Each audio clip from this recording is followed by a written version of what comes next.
على توجهاتها بإمهال الوزارات فترة 3 أشهر من أجل تلبية متطلبات المتظاهرين بتوفير الخدمات. هذه التوصيات والمطالب التي وجهها شيوخ ووجهاء مناطق محيط بغداد إلى القادة الأمنيين معاهدين أن يستمروا بتقديم الدعم إلى هذه القوات.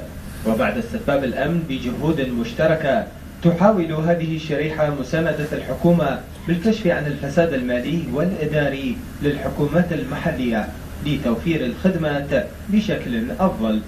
الغاية منه هو مد جسور التواصل اللي موجود وتشخيص الخلل الذي يكون في الإدارة المحلية وتشخيص الفساد اللي موجود ونبذ الفساد، لأنه الفساد في حد ذاته هو أخطر من الإرهاب. ووجدنا في متطلبات شيوخ العشائر أنه متطلبات دعم الواقع الزراعي اللي موجود والواقع الخدمي، وهذا شد على أزر الدولة وأزر الحكومة والنهوض جميعا في واقع حال أفضل مما نتعرض له حاليا.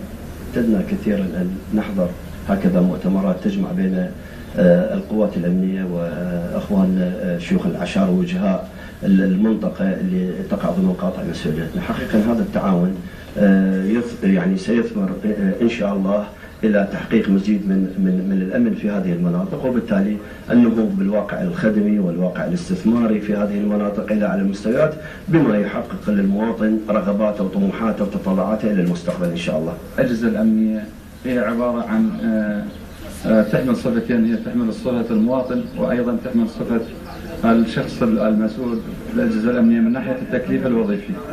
الجانب الأمريكي الذي حضر مؤتمر حزام بغداد أكد ثقته بالقوات الحكومية ومساندة العشائر على أمل أن تستلم قوات الشرطة الأمن الداخلي للبلاد، على الرغم من أنها تحتاج إلى مزيد من التدريبات العسكرية. هذا وتأكيدات على المضي بالمصالحة الوطنية بكونها أساس في بناء البلاد. أعتقد جزء مما نشاهده اليوم هو دور العشائر وحوارهم مع الحكومة العراقية لحقيقة تحسين المستوى المعيشي لعشائرهم ولمناطقهم.